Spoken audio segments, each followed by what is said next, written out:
चरण को करूं सप्रेम प्रणाम।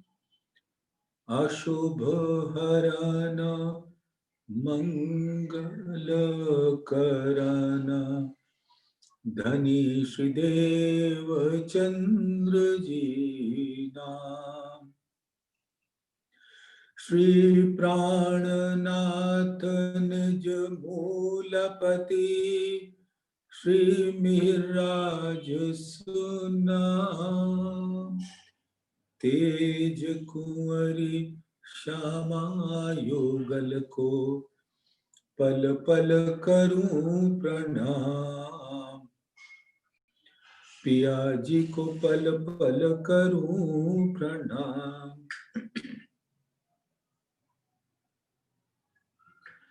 प्रथम लागू दो चरण को धनिये न छुड़ा यो खिन। लाख तले लालेड़िया मेरे जीव के यही जीवन। इन पांव तले पड़ी रहूं धनी नजर खोलो बातूं। पलना वालों निरखूं नेत्रे मेरे जीव के जीवन। मेरे जीव के जीवन। धामधनी अक्षरातीत के परम लाडले संत साथ जी, परम धाम में विराजे आपके कोमल चरण कमलों में इस आत्मा के दिल का सिजदा कबूल किया जाए। प्रणाम जी सुंदर साथ। धामधनी की असीम अनुकंपा है कि इस संसार में लाकर हमें अपने आवेश स्वरूप के दिल में बिठाकर और वहां से अपने हुक्म के द्वारा धारण करा के इन मानव तनों में विराज दिया, चुने हुए मानव तनों में, और जिनके अंदर ये माया से उत्पन्न जीव क्षणिक चेतना को लेकर इस तन को चलायमान करती है। और आत्मा जिसको हुक्म ने, धामधनी के हुक्म ने धारण किया, धामधनी की नजर भी है उसके ऊपर, और इन तनों पे बैठकर उस जीव के द्वारा होने वाली हर लीला का अवलोकन करती है। और जीव के सानिध्य में जितने भी और मानव है, पशु पक्षी हैं, वन है, जल है, तेज है, वायु है, अग्नि है, आकाश है, इन सबके अंदर घटित होने वाली विध विध की लीलाओं का अवलोकन करती है आत्मा। परम धाम में तो हम लीला में, इश्क की लीला में गर्क रहते हैं। इसलिए परम धाम का पातशाही हमें नहीं पता, अर्श की पातशाही का हमें बिल्कुल अंदाजा नहीं होता। इश्क का स्वरूप क्या है, कहां पर है, उसके गुण क्या हैं, हमें नहीं मालूम। तो न पातशाही पता, न इश्क पता, न वहदत पता, न निस्बत का स्वरूप पता।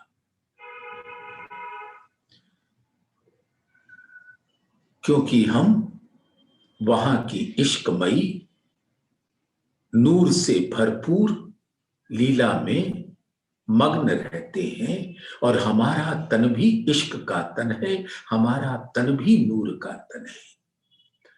तो नूर और इश्क का तन होने से, उसी लीला में गर्क होने से, हमें नूर का ही नहीं पता, इश्क का भी नहीं पता।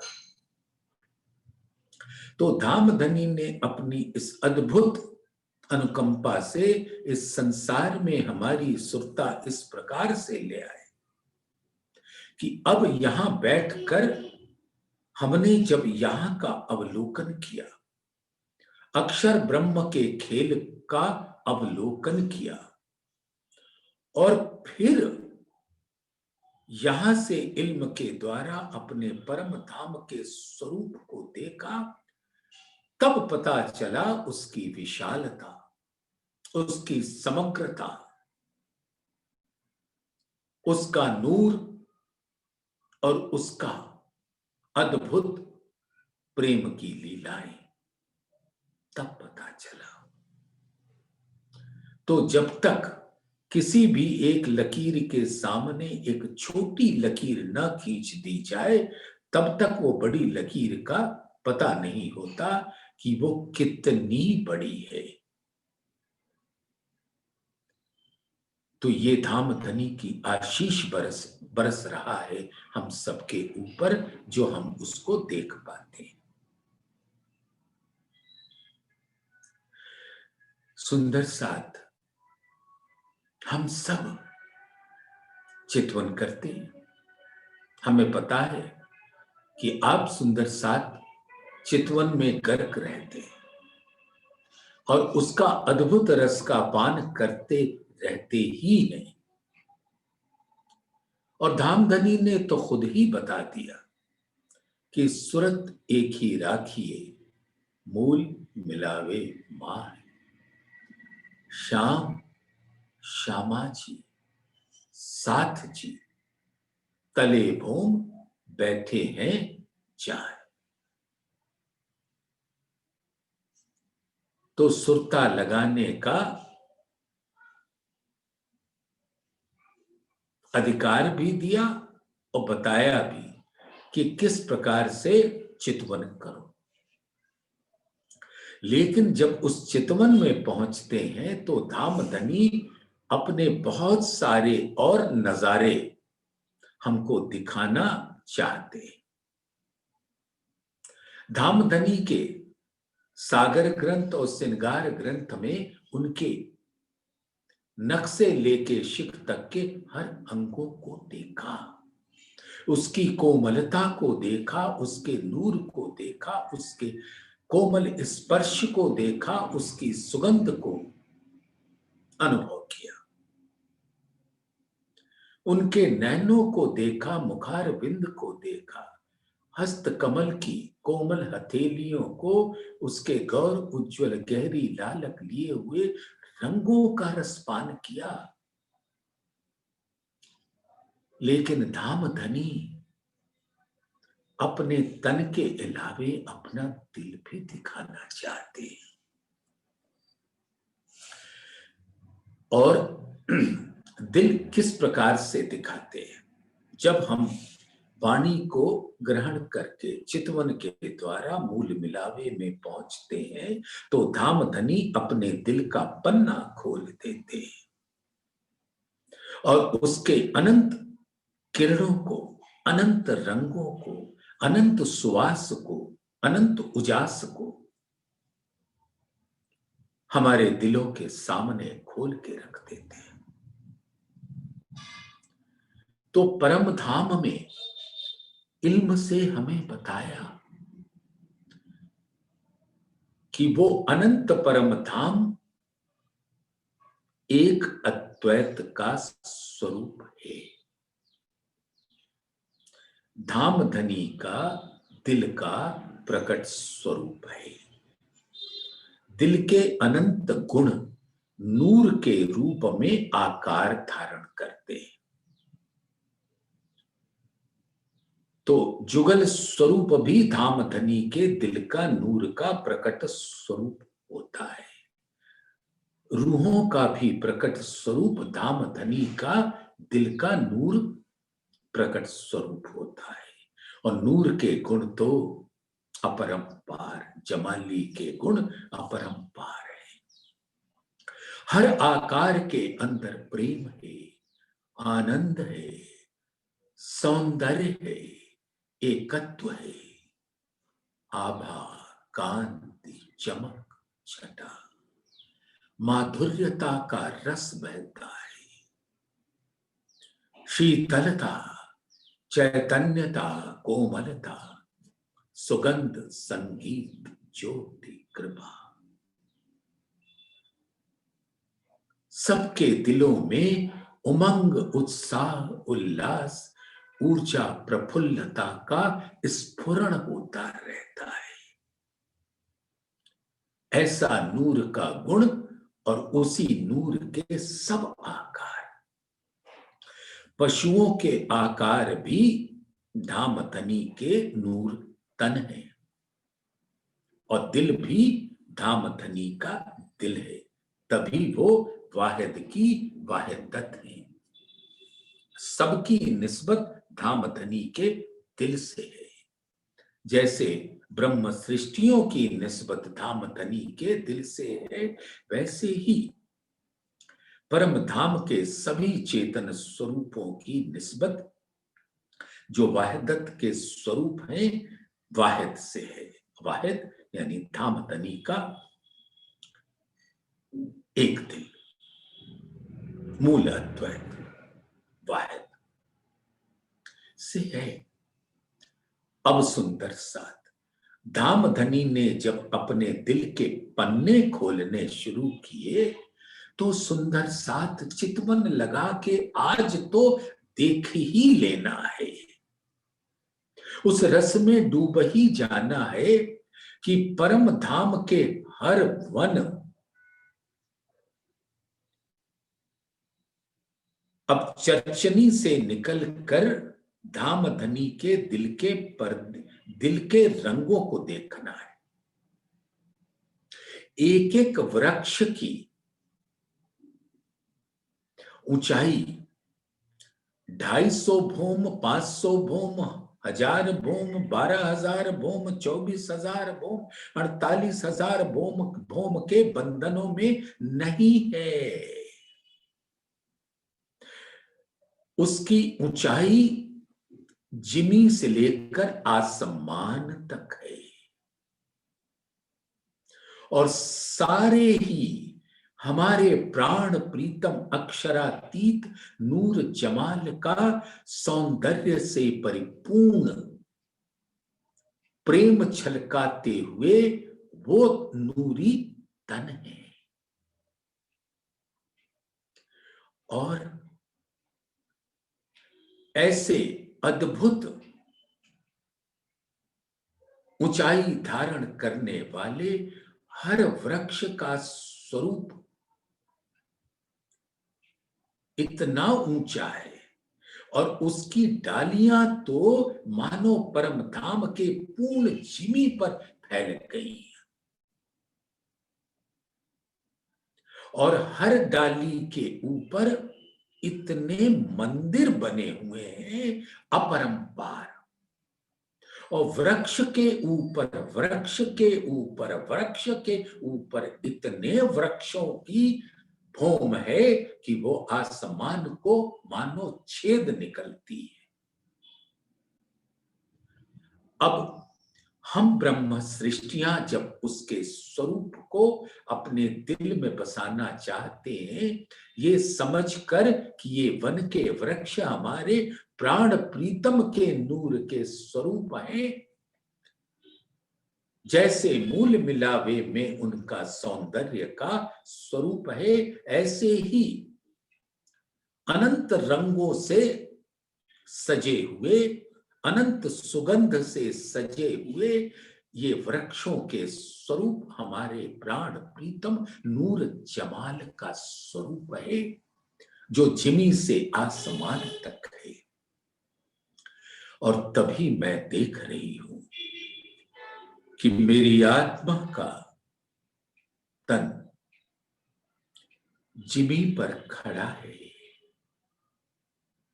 और उसकी ऊंचाई बढ़ती जा रही है और वो भी इन्हीं वृक्षों के समान ऊंचे होकर आसमान को छूते हैं, वृक्षों को अपने आलिंगन में बांध लेते हैं।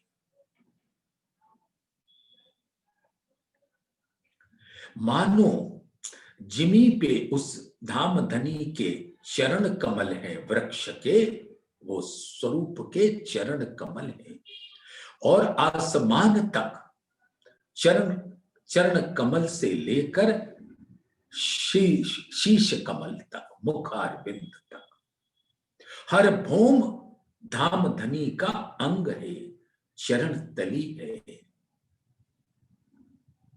लाख है, तली लाख एड़ी फना घूंटी काड़ो अंग टखना पिंडली घुटने जांघें कमर कटी पेट बासली बाजू हस्त कमल नाजुक अंगुरियां हैड़ा वक्ष स्थल सुंदर सुराहीदार गर्दन सुंदर मुखारविंद हरवटी लाल अधुर श्वेत दंत सुंदर नासिका सुंदर गाल सुंदर श्रवण अंग सुंदर नयन कमल मादकता से भरे हुए पलकें बरौनिया भौहें ब्रिकुटी नीलवट अमृत सुल्फे शोए में भीगे हुए अति सुगंधित यही स्वरूप अब परम धाम की जिमी पर खड़े होकर मैं उन वृक्षों के स्वरूप को धामधनी के अंगों से निहारती हूं। वृक्ष का हर स्वरूप डालियां तो ऐसे हैं जैसे बाजू हैं, उस पर फूल पत्ते ऐसे हैं जैसे नाजुक अंगुरियां हैं और इस प्रकार से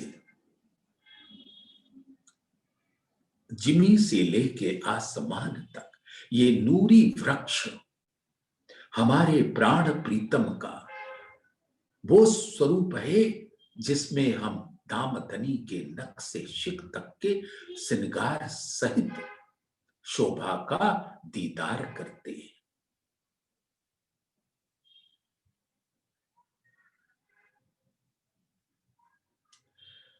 और परम धाम के वनों की सीमा नहीं है,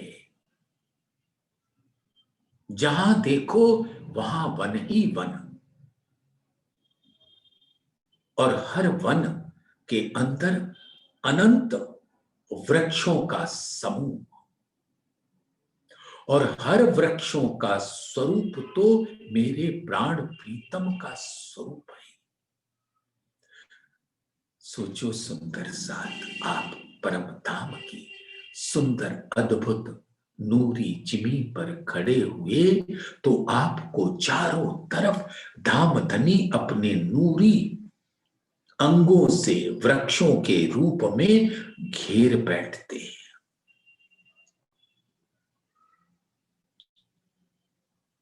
और वृक्ष भी ऐसे सुंदर स्वरूप मानो संगीत गाकर हमको रिझा रहे हो। तो ये वृक्ष सिर्फ हिंडोले झूलने के लिए नहीं है, अब देखोगे तो धामधनी के दिल के पन्नों के ये रंग हैं, उसकी किरणों के ये रंग हैं, और दिल के अंदर नूर का सागर मानो इतनी अनंत किरणें, तो जितनी अनंत किरणों का समूह है वो सब इन वनों का स्वरूप है।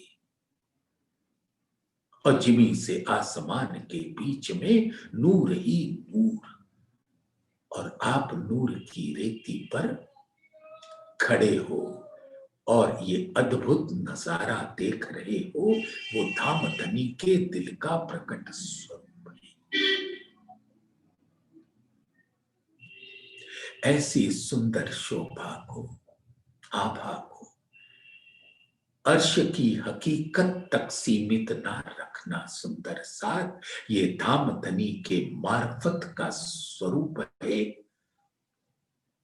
उनके दिल का स्वरूप है। अर्श की हकीकत में आपने, हमने मूल में भी देखा और यहां पर आकर चितवन से भी देखा, लेकिन अब धामधनी इस छठे दिन की लीला में कुछ भी ऐसा नहीं छोड़ना चाहते जो रूहों को दिल में कोई खलिश रह जाए कि धामधनी ये तो आपने दिखाया ही नहीं।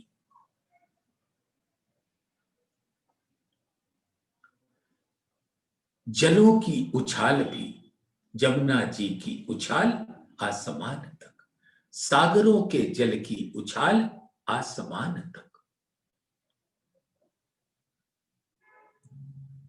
परम धाम के अंदर जब मंद मंद गति से कोमल स्पर्श का अनुभव अपनी आत्माओं को अपने सुगंध के साथ कराती है, तो वो तो मेरे धामधनी के दिल का ही स्वरूप आत्मा है।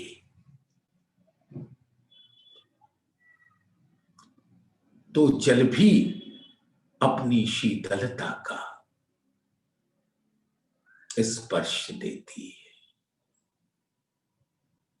अपने सौंदर्य का रसपान कराती है। वो क्या है?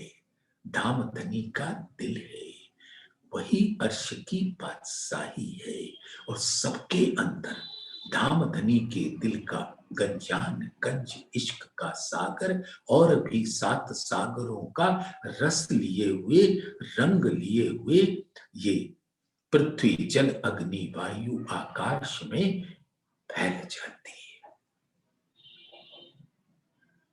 ऐसे ही पशु है, पशु भी हमारे प्राण प्रीतम के स्वरूप है, उनके दिल के स्वरूप है, और वो प्राण प्रीतम पशु रूप होकर, पक्षी रूप होकर कहां बसते हैं? इन वृक्षों के भूम पर भूम पर भूम पर भूम, वृक्ष पर वृक्ष पर वृक्ष पर, दरख्त पर दरख्त पर दरख्त, और डालियों पर डालियों पर डालियों पर, मंदिर पर नूर की दीवार बनती हुई, उन मंदिरों में धामधनी अपने इन पशुओं के, पक्षियों के रूप धारण करके उन मंदिरों में पधारते। परम धाम का कोई जगह ऐसा नहीं है जो नूर से खाली हो।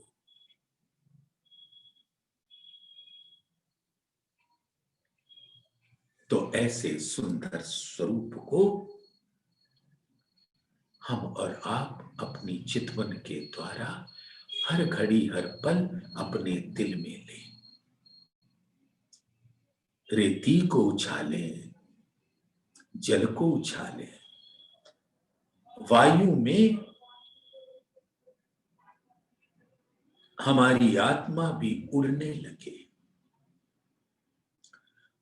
वृक्षों से वृक्षों पर कूदते चले, डाली से डाली, पत्तों से पत्ता, फूल से फूल, फल से फल पे झूमते चले, उनके कोमल अंगों का स्पर्श का अनुभव करते चले। यही है धाम के पातशाही का अनंत सुख, जो आत्मा इल्म के द्वारा, धाम धनी के इल्म के द्वारा हमको पिला रहे हैं।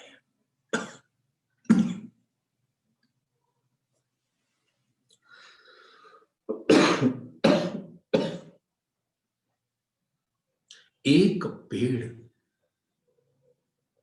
दरखत का, कई दरखत तिन पर कई मंदिर रचे, कई रहत अंदर जानवर। तो वनों के समूह में वृक्षों का समूह, दरख्तों का समूह, और हर दरख्त पर दूसरा दरख्त, सब अरस परस। जैसे हम सखियां मूल मिलावे में दाड़िम की कलियों के जैसे ऐसे बैठे हैं कि एक अंगुरी भी जगह नहीं पा सकती, घुसना चाहे तो भी नहीं घुस सकती। मानो वायु भी अपने सूक्ष्म स्वरूप से प्रवेश करना चाहे तो नहीं कर सकती, क्योंकि हमारा एक घनत्व स्वरूप होकर धाम धनी को घेर कर उनके चरणों में बैठा है। उसी प्रकार से ये दरख्तों का शोभा, दरख्तों का समूह आपस में इस प्रकार से अरस परस है, भोम पर भोम ऐसे अरस परस है कि वो एक ही भोम नजर आता है। और अनंत वृक्षों का समूह, अनंत वनों का समूह, अनंत भोम, जिमी से आसमान तक, और डालियों पर अनंत मंदिरों का स्वरूप, नूर की दीवार का स्वरूप, और हर मंदिर इतने साजो सामान से सजे हुए हैं कि ये धाम धनी के जो करोड़ों अरबों रूप धारण करके, पशुओं का रूप धारण करके, जानवरों का रूप धारण करके, पक्षियों का रूप धारण करके, हर घड़ी हर पल आत्माओं को रिझाते हैं। धाम धनी के उस स्वरूप को रिझाते हैं, वो भी धाम धनी, लेकिन मूल मिलावे में विराजमान वो स्वरूप को जो परम धाम के 25 पक्षों में अपनी रूहों के संग लीला करते हैं, उनको रिझाने की लीला करते हैं। किनके पेड़ जिमी पर, कई पेड़ पेड़ ऊपर, यूं पेड़ पर पेड़ आसमान लो, कई शोभा देत सुंदर। अब इन वनों की शोभा देखो, सुंदर साथ, इनके रंगों का तो गिनती ही नहीं है। नूर सागर के सामने जितने वन आए, उन सबका रंग नूर का रंग होता है। प्रधान रंग है श्वेत, और उस श्वेत की किरणों में अनंत रंग है, अनंत रंग। और उन रंगों से ये सारे पेड़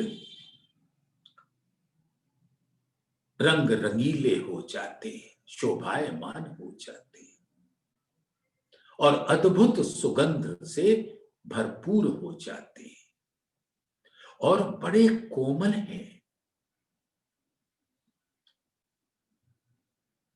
उन मंदिरों में हमारी आत्मा जब प्रवेश करती है, तो मानो धामधनी के दिल में प्रवेश कर रहे। इतने विशाल मंदिर हैं, उसकी दीवार इतनी रंगों से भरी हुई अनंत साजो सामान से परिपूर्ण है, और उसके अंदर धामधनी कभी शेर का रूप, कभी चीते का रूप, कभी बाघ का रूप, कभी हाथी का रूप, अनंत रूप मंदिरों में निवास करते। हाथी का स्वरूप, उसके दांत इतने सुंदर हैं कि मानो नूर के सागर के जैसे हो, और उसकी ऊंचाई भी जिमी से लेकर आसमान तक है।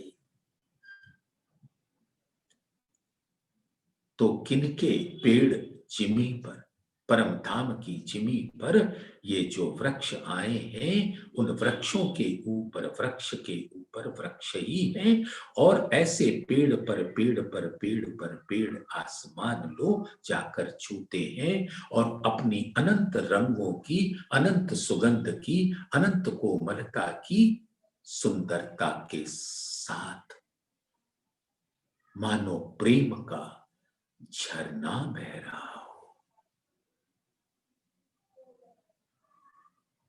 हमें तो अपनी आकर्षण शक्ति से अपने अंगों से लगा लेते हैं, और मैं अपने आप को उन पेड़ों के स्वरूप, धामधनी के स्वरूप से आलिंगनबद्ध होकर अरस परस हो जाती।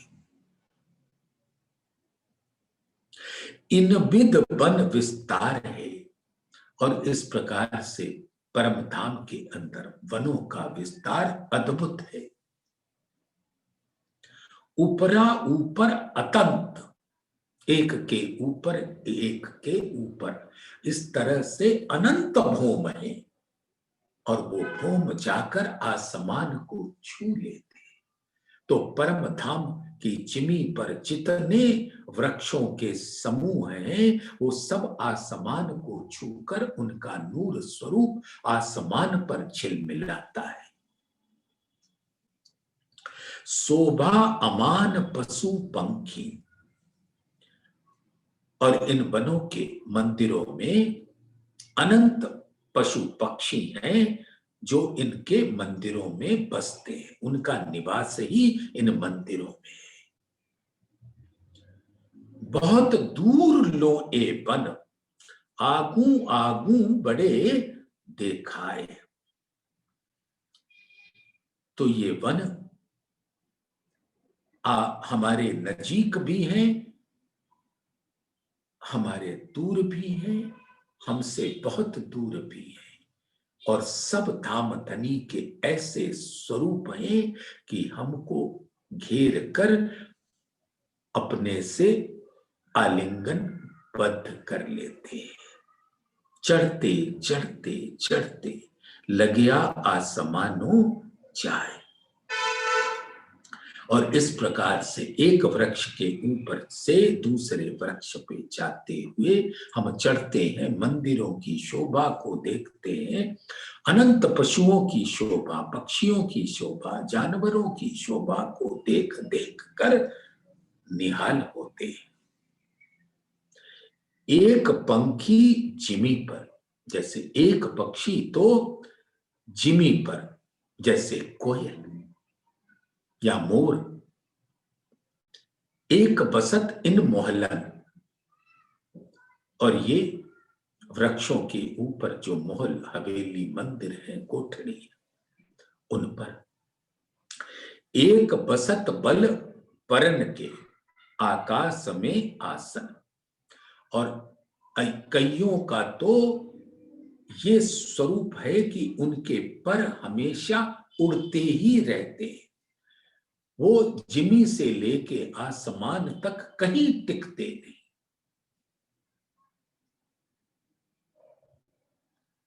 वो वायुमंडल ही उनका घर है, मंदिर है। जैसे सबको एक मंदिर की आवश्यकता होती है रहने के वास्ते, तो पक्षियों का तो ये स्वरूप है कि जिमी से लेके आसमान का बीच ही उनका मंदिर है, और उसमें वो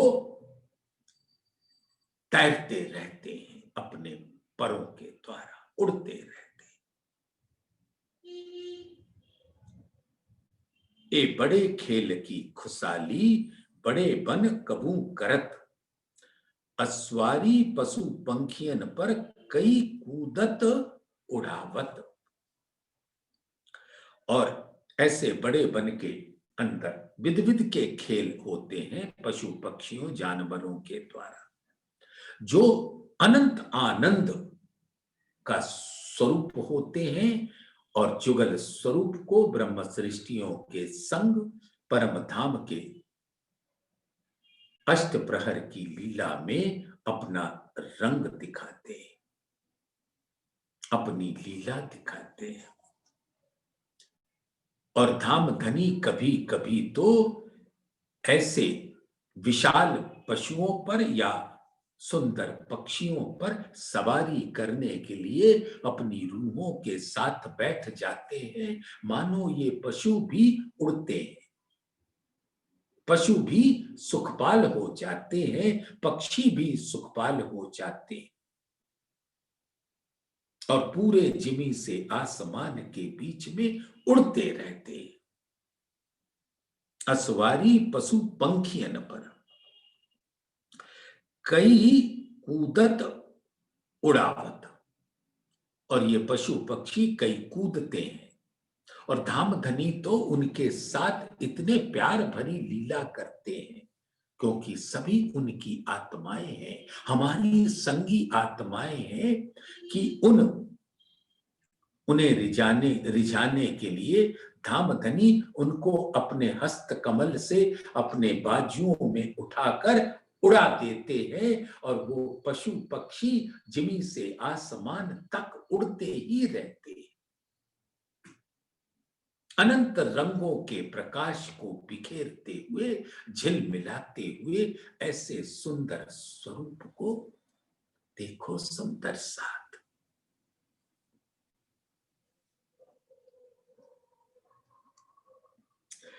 हाथी ऊंचे पहाड़ से, अब इन हाथियों की ऊंचाई तो पहाड़ों से भी ऊंचे हैं, और पहाड़ को किसी भौम तक ना गिनो, ये पहाड़ तो अद्भुत है। जैसे वन के ऊपर वन, वैसे ही पहाड़ के ऊपर पहाड़, सब जिमी से लेकर आसमान को छूने में लगे रहते, और हाथी भी वैसे ही ऊंचे हैं। मुख सुंदर दंत सुढाल, और उनका मुख का आब, नूरी आब, बिल्कुल वैसा ही है जैसे हर स्वरूप का परम धाम में नूरी स्वरूप होता है, नूरी मुखार बिंद होता है, नूरी आब झलकता है, नूर के अनंत रंगों के साथ रस बिखेरती हुई।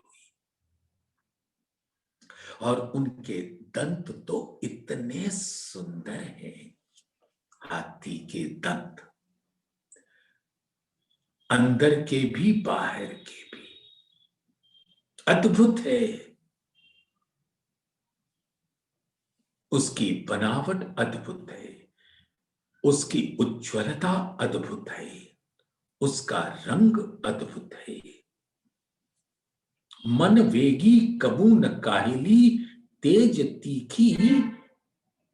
तीखी चले चाल। और उनमें आलस्य का, प्रमाद का कोई परम धाम में तो है ही नहीं। वो तो यहाँ पर जीवों को समझाने के वास्ते धामधनी कह देते हैं, जिससे वो बेचारी सुरता लगा सके। जितना बताया उतना तो ग्रहण करे, लेकिन आत्मा तो अपने मूल स्वरूप में आकर परम धाम में उड़ती है।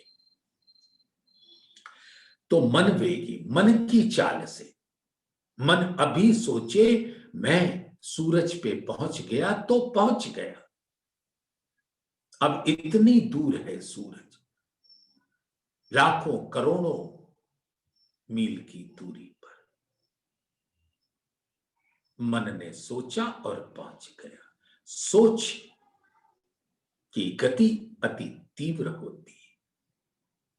तो ये उदाहरण के लिए बताया है कि हाथी की चाल तो अत्यंत तेज होती है।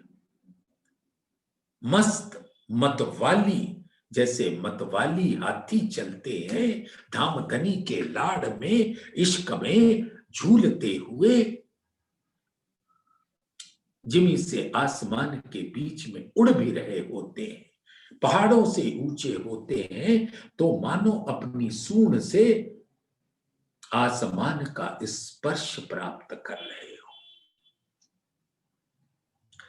बाघ गूंजे अति बली, और जो बाघों का स्वरूप है वो अत्यंत बलशाली है।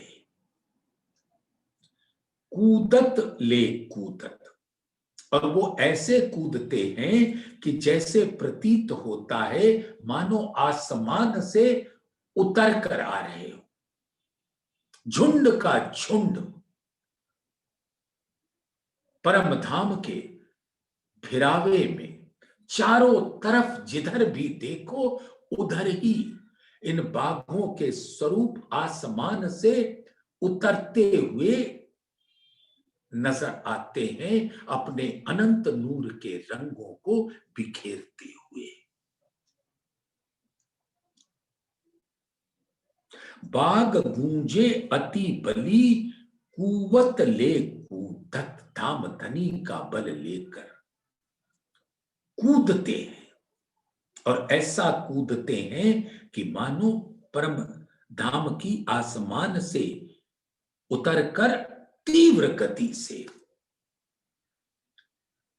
वृक्षों का दीदार करते हुए, धामधनी जुगल स्वरूप और रूहों का दीदार करके मानो बाहों पर बाहें बांध कर खड़े हैं इस्तकबाल को, नमन को, सिजदा को, आलिंगन को।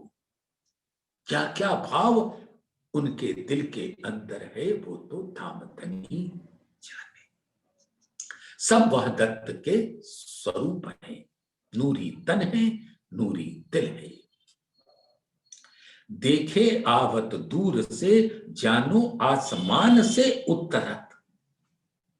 अब सोचिए सुंदर साथ अपनी सुरता में। अब क्या कहें, 1000, 1,00,000, 1,00,00,000, 1,00,00,000, 1,00,00,000, 1 नील, 1 पद्म, कोई गिनती नहीं आती। तो मैं तो यही सिर्फ अपने चितवन में देख पाता हूं कि विशाल अनंत आसमान से अनंत बाघ उतरते चले आ रहे हैं परम धाम की चिमी पर, और दोनों बाजू मानो बांध कर खड़े हैं सिजदा बजाने को,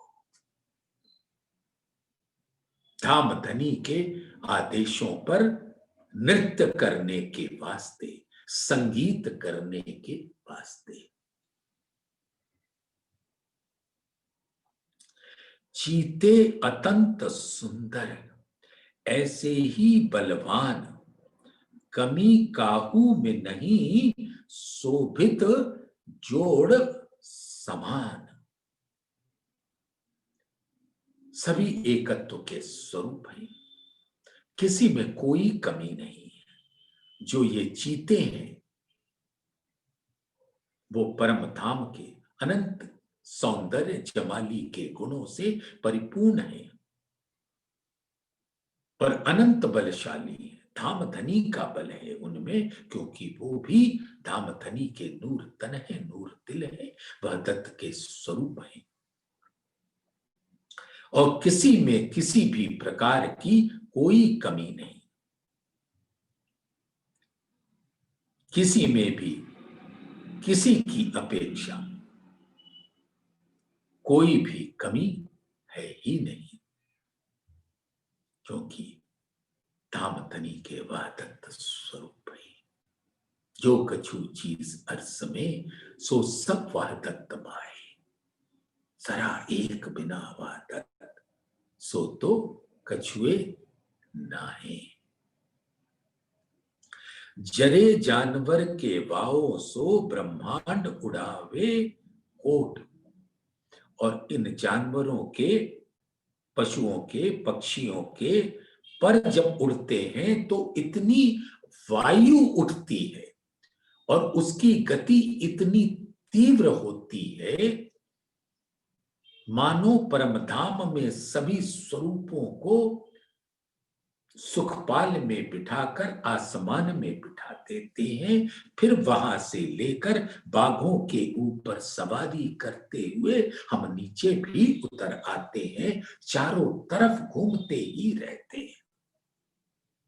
और यहाँ के स्वरूप को समझाने की, इस स्वरूप को यहाँ की बुद्धि में प्रवेश कराने के वास्ते कह देते हैं कि इस ब्रह्मांड के करोड़ों ब्रह्मांड भी उन पक्षियों के एक पर को हिलाने से वायु का की गति इतनी तूफान जैसी होती है कि ये सारे ब्रह्मांड उड़ के समाप्त हो जाए। तो जरे जानवर के वाओ सो ब्रह्मांड उड़ावे कोट। तो अर्स जिमी के फील की कहूं सो किन पर चोट। तो फिर परम धाम के हाथियों के स्वरूप, गज के स्वरूप अगर किसी को चोट मारे तो वो कैसे सह सकता है? ये बात यहां को समझाने के वास्ते कह रहे हैं।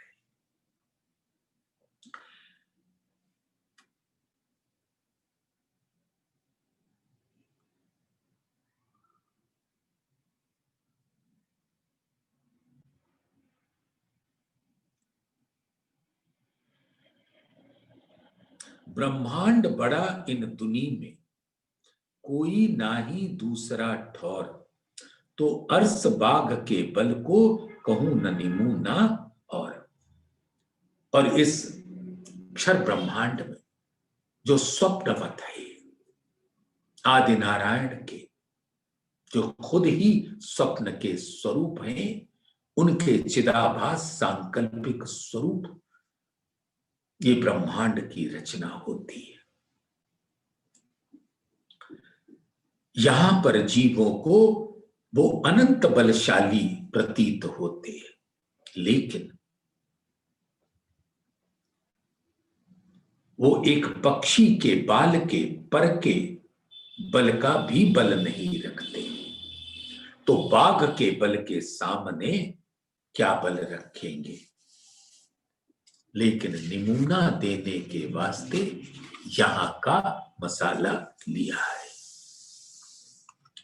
बहुत बातें हैं इनकी सो केती कहूं जुबान, ए नेक इशारत करत हूं है बेसुमार बयान। ये तो थोड़ा सा यहां के जुबान से यहां के जीवों को धाम की सुगंध देने के वास्ते, जब वो यहां के ही सूरज का बल नहीं जानते, निहारिकाओं का बल नहीं जानते, तारों का, नक्षत्रों का, ग्रहों का बल नहीं जानते, और ये ब्रह्मांड तो ऐसे करोड़ों ब्रह्मांड एक परम धाम के पक्षी के एक बाल के बल के बराबर भी बल नहीं रखते। उनके पर हिलाने से इतनी वायु तीव्र होती है कि ऐसे करोड़ों ब्रह्मांड उड़ के कहां चले गए, स्वप्न में स्वप्नवत विलीन हो गए, पता ही नहीं चलेगा। अब उसको समझाने के वास्ते यहां पर इस जुबान से जितना बयान किया, तो जीव जितना ले सके ले ले, और आत्मा तो अपने मूल स्वरूप में जाकर उसके साक्षात स्वरूप का अनुभव कर सकती। अलेखे बल अकल, अलेखे हिकमत, अलेखे पहचान है इश्क, अलेखे इत। और यहां परम धाम के पशु पक्षियों का जो बुद्धि है, बल है, वो अपरंपार है, उसकी कोई सीमा नहीं है। और धनी को रिझाने के लिए उनके पास अनंत कलाएं हैं, वो भी अथाह है, असीम है।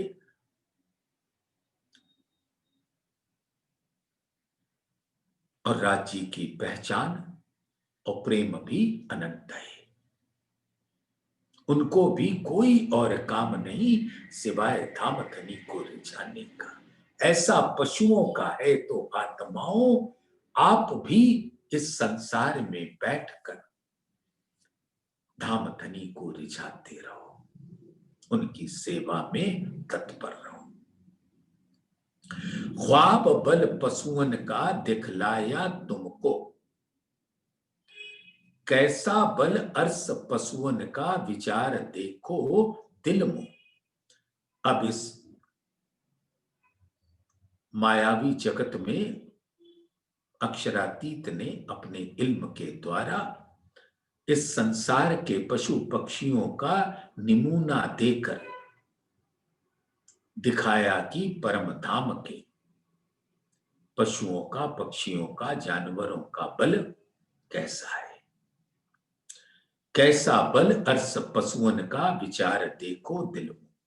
अब आत्मा तो चितवन के द्वारा अपने मूल में आकर उसका अनुभव कर सकती है, और उस अनुभव का एक तरंग मात्र अगर जीव के दिल में आता है तो वो तो तन छोड़ देने के लिए बेकरार हो उठता है।